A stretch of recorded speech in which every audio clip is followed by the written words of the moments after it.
नमस्कार, मैं हृदय शंकर। न्यूज बाइस्कोप में आप सबों का स्वागत है। न्यूज बाइस्कोप सीट स्कैनर में आज हम बात करेंगे बगहा विधानसभा सीट की।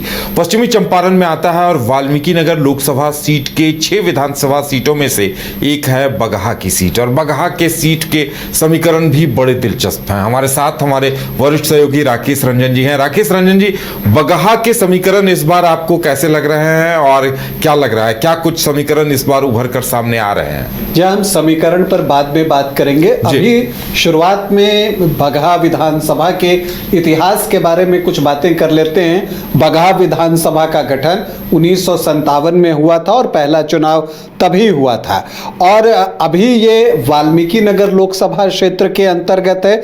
लेकिन 2004 या 8 तक जो है ये बगहा एक लोकसभा क्षेत्र जो है वो हुआ करता था, और अब जो है बगहा लोकसभा क्षेत्र जो है वो नए परिसीमन के अनुसार विलोपित कर दिया गया और वाल्मीकि नगर लोकसभा क्षेत्र बना, और उसके अंतर्गत ही बगहा विधानसभा की सीट है। अगर आप बगहा विधानसभा सीट की बात कीजिए तो यहाँ पर जो पहला चुनाव 1957 में हुआ तब 2 विधायक इस क्षेत्र ने चुने थे, लेकिन इसे आप कांग्रेस का गढ़ कह सकते हैं। दरअसल जब आप बगहा विधानसभा को स्कैन कीजिएगा तो इसे अलग अलग कालखंड में बांट के देखिए तो ज्यादा आसानी होती है समझने में। पहले का जो कालखंड रहा 1957 से ये शुरू हुआ और 1985 के चुनाव तक गया, तो जो 9 विधायक इस दौरान बगहा को मिले वो 9 के 9 कांग्रेसी थे। मतलब 9 विधायक जो है बगहा को कांग्रेस ने दिए हैं। उसके बाद 1990 से एक नया कालखंड शुरू होता है, वो समाजवादी विचारधारा के लोगों की बारी आती है, और फिर जो है वो जीतना जो है वो शुरू करते हैं और लगातार जीतते चले जाते हैं, और वो सिलसिला 2010 तक चलता रहता है। 2010 के चुनाव में भी समाजवादी सोच को ही जीत मिलती है। लेकिन जब आप पिछला 1 दशक देखते हैं तो यहां बीजेपी का दबदबा दिखता है। पिछले 2 चुनाव से जो है बीजेपी बगहा विधानसभा की सीट जीत रही है। तो ये ऐसा इतिहास है, कालखंडों में बांट कर देखें। लेकिन जब आप बगहा विधानसभा सीट की बात कीजिएगा तो कुछ एक नाम आपको लेने पड़ेंगे, और उसमें से एक प्रमुख नाम है पूर्व मंत्री पूर्णमासी राम का। पूर्णमासी राम ही वो व्यक्ति हैं जिन्होंने जो कांग्रेस का विजय रथ था उसको रोका और 1990 में इस सीट पर जीत हासिल की, और उसके बाद वो लगातार यहां से चुनाव जीतते रहे। 90, 95, 2000, फिर 2005 के जो 2 चुनाव हुए फरवरी और अक्टूबर नवंबर में, दोनों चुनाव जो है उन्होंने जीते। तो फिर उनका एक जो है वो सिलसिला जो है वो चलता रहा जीत का। तो पूर्णमासी राम का एक नाम लेना होगा, और एक और नाम है नरसिंह बैठा का, जो कि 1957 में चुनाव जीते थे। जो पहला चुनाव हुआ था उस वक्त 2 विधायक बने थे, केदार पांडे और नरसिंह बैठा, और तब से वो लगातार जो है 6 बार चुनाव जीते। 1957 में जीते, 62 में जीते, 67 में जीते, 69 में जीते। तो इस तरह से वो जीतते जो है वो चले गए। लगातार 6 बार जो है 77 तक वो जीतते रहे। अब अगर आप ऐसे देखिए, और अब एक यहां पर जो कॉन्ट्राडिक्टरी चीज दिखती है, कॉन्ट्रास्ट जिसको आप कहते हैं, आपने देखा कि जो आपको पूर्णमासी राम ने यहां से 5 बार चुनाव जीते तो नरसिंह बैठा ने 6 बार जीते। लेकिन जब आप पिछले 5 चुनाव को देखते हैं तो यहां हर बार विधायक का चेहरा बदल जाता है।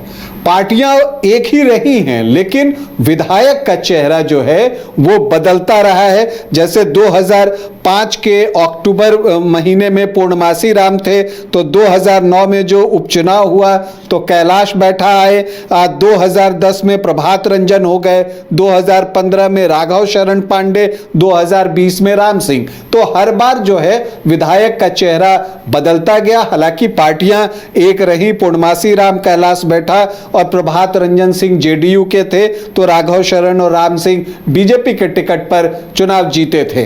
तो अब इस बार क्या होगा? क्या इस बार भी चेहरा बदलेगा? और चेहरा बदलेगा तो किस तरह से बदलेगा? क्या प्रत्याशी जो है वो बदले जाएंगे विधायक का, जैसा राघव शरण का टिकट 2020 में कटा और राम सिंह को मिला, या फिर जो है कुछ नया होगा, या राम सिंह जो एक ट्रेंड अभी चला आ रहा है पिछले 5 चुनावों से उसको ब्रेक करेंगे?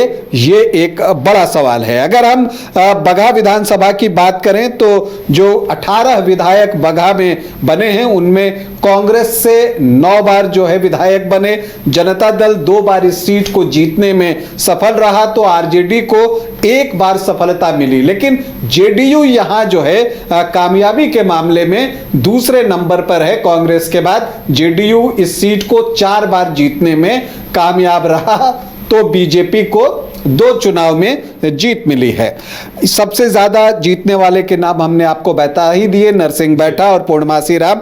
अब हम पिछले जो 3 चुनाव हुए हैं उनके आंकड़ों पर गौर करते हैं तो एक चीज जो दिखता है, पिछला जो 2 चुनाव देखिएगा तो वो ऑलमोस्ट आमने सामने की लड़ाई थी, और 2010 में एक ट्रायंगुलर फाइट आप कह सकते हैं, जहां प्रभात रंजन सिंह जेडीयू प्रत्याशी ने जो है वो जीत हासिल की थी। 67,510 वोट उन्होंने लाए थे। मत प्रतिशत उनका 50% से ज्यादा था, 50.40%, और उनके सामने आरजेडी से उम्मीदवार थे राम प्रसाद यादव, जिनको कि 18,455 वोट मिले थे, 13.78%, और मोहम्मद कामरान बीएसपी से थे जिनको कि 18,341 वोट मिले थे, 13.69%। तो इस मल्टी कॉर्नर फाइट में प्रभात रंजन सिंह को 49,000 वोटों की जीत मिली। लेकिन 2015 से बिल्कुल आमने सामने की लड़ाई जो है वो दिखती है। 2015 में जो बीजेपी ने अपना यहां से चुनाव लड़ने का मौका उसे मिला, इसलिए मिला क्योंकि महागठबंधन बन गया था। सिटिंग सीट जेडीयू की थी, तो महागठबंधन में ये सीट जेडीयू को चली गई।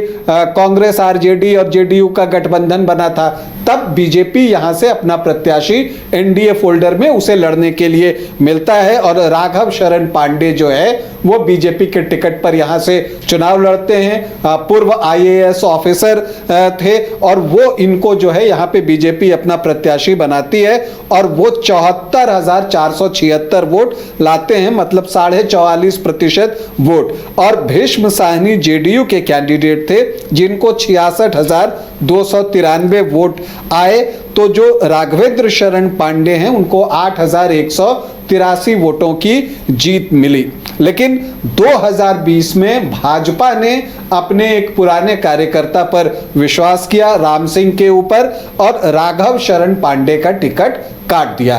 तो राघव शरण पांडे बागी होकर चुनावी मैदान में निर्दलीय उतर गए, लेकिन इससे परिणाम पर बहुत असर नहीं पड़ा, उनका प्रदर्शन भी उस तरह का नहीं रहा। राम सिंह को आए 90,013 वोट, मतलब कि 49.5% वोट। तो जितने वोट 2015 में बीजेपी को मिले थे उसमें 5% का इजाफा जो है वो हो गया।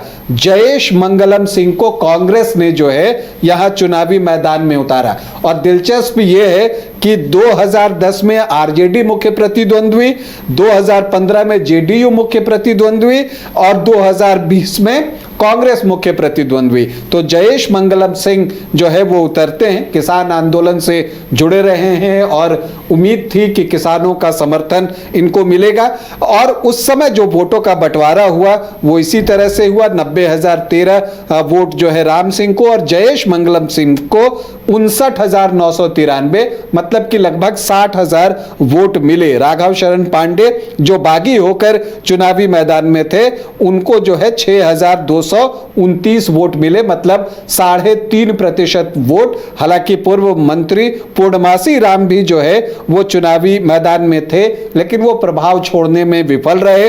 3,649 वोट, 2% जो है बगहा सीट के बारे में एक और बात जो जानने की है वो ये है कि बगहा विधानसभा की सीट पहले एससी आरक्षित थी, लेकिन जो नया परिसीमन हुआ है तो 2010 से ये सामान्य सीट हो गई है और उसका प्रभाव इस सीट पर जो है वो दिखता भी है, उसके समीकरण उस तरह से यहां पर दिखते भी हैं। तो अब इस बार जो है बड़ा सवाल यही है कि चुनाव कौन लड़ेंगे। तो देखिए, आमतौर पर जो सिटिंग विधायक होते हैं उसे ही पार्टियां चुनावी मैदान में उतारती हैं। कभी अवसर होते हैं जब विधायक का टिकट काटा जाता है, लेकिन बगहा इसका एक्सेप्शन रहा है। पिछले चुनाव में ही देख लीजिए, राघव शरण पांडे 2015 में जीते थे तो 20 में उनका टिकट कट के राम सिंह को मिल गया। अब इस बार क्या होगा, ये एक बड़ा सवाल है। हालांकि राम सिंह जो है वो स्वाभाविक दावेदार हैं बीजेपी से टिकट के। इसके अलावा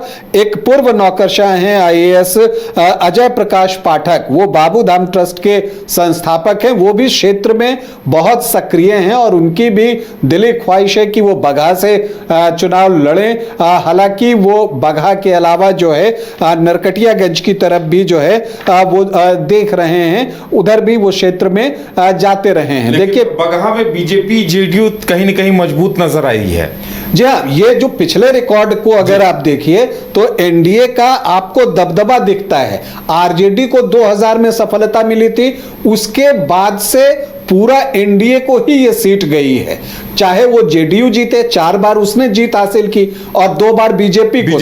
तो जो आखिरी 6 चुनाव बगहा में हुए हैं उसमें एनडीए को ही सफलता मिली है, जबकि वहां माई समीकरण भी काफी मजबूत है। जी हाँ, वहां माई इक्वेशन भी अच्छा बनता है। बावजूद इसके जो है बीजेपी यहां पर बेहतर करती है, तो एक जो सोशल इंजीनियरिंग होती है वो बेहतर तरीके से अब तक बीजेपी या एनडीए आप कह लीजिए वो कर पाने में सफल रहा है, तो उसका लाभ जो है उनको मिलता है। इसके अलावा अगर आप दावेदारों की बात करें तो एक विजया सिंह का नाम आता है, भूप नारायण नाथ त्रिपाठी का नाम आता है, लेकिन जो क्षेत्र के लोगों की मांग है और जो नाराजगी है वो इस बात को लेकर है कि बगहा को राजस्व जिला बनाने की मांग काफी दिनों से हो रही है और ये मांग जो है पूरी होती है या नहीं उस पर बहुत कुछ निर्भर करेगा। हालांकि अभी चुनाव में वक्त है, क्या कुछ होता है ये देखना होगा। और एक बात और है कि पिछली बार पश्चिमी चंपारण में जो है बीजेपी ने ब्राह्मण कैंडिडेट नहीं उतारे थे पूरे पश्चिमी चंपारण में, तो उसको लेकर भी ब्राह्मणों में एक नाराजगी रही थी। तो आप मानकर चलिए कि नरकटियागंज या बगहा इस दोनों में से किसी एक सीट पर जो है ब्राह्मण कैंडिडेट दिया जा सकता है बीजेपी की तरफ से। दूसरी तरफ कांग्रेस को यह सीट जाती है तो जयेश मंगलम सिंह की ही संभावना है कि वो चुनावी मैदान में होंगे। अब अगर हम यहां के जातीय समीकरण की बात करें और देखें तो जो यहां एससी वोटर्स हैं वो 14.59% हैं। हम बिल्कुल अनुमान के आधार पर यह बताते हैं। एसटी जो है 3.94% है, मुस्लिम 16.1%। तो मुस्लिम आबादी यहां पर अच्छी है और उनके वोटर्स की संख्या भी अच्छी है। यादव भी 14 से 16%। तो 30 से 32% का जो चंक है वो माई का बन जाता है। वैश्य वोटर्स लेकिन यहां पर अच्छी संख्या में हैं, 11 से 13%। कोयरी कुर्मी 7 से 7.5%, ब्राह्मण 5.5 से 6%, राजपूत 3 से 3.5% और भूमिहार भी 1.5 से 2% हैं। तो सामान्य जाति के वोटर्स अगर आप देखें तो 9 से 11% के आसपास जो है वो आपको दिखेंगे। मल्लाह 4.5 से 5% हैं। तो एक जातीय विविधता आपको यहां पर बगहा में देखने को मिलेगी। इक्वेशन बहुत साफ है। माई जो महागठबंधन है उसको माई पर भरोसा है, 30-32% वोट का आंकड़ा वहां होता है और उनकी कोशिश होगी कि चूंकि वीआईपी उनके साथ अभी जुड़ी हुई है, मुकेश सहनी जो है वो जो मल्लाह वोटर्स हैं यहां पर 4.5-5%, वो वोट जो है महागठबंधन को दिला देंगे। ऐसा महागठबंधन जो है वो जरूर सोचेगा, चूंकि पिछली बार वीआईपी एनडीए के साथ था, लेकिन अब ये मुकेश सहनी की भी परीक्षा है कि वो कितना वोट ट्रांसफर जो है वो करवा पाते जाते हैं। दूसरी तरफ अगर आप एनडीए की बात कीजिए तो जो उनका एक पारंपरिक वोट है कि सामान्य जाति होंगे, उसमें वैश्य होंगे, और फिर जो नीतीश कुमार का जो वोट रहा है कोयरी कुर्मी का, तो ये भी 30 से 31% के आसपास जो है वो मामला आ जाता है। तो 31% यहां, और वहां पर अगर आप मल्लाह वोटर्स को भी जोड़ ले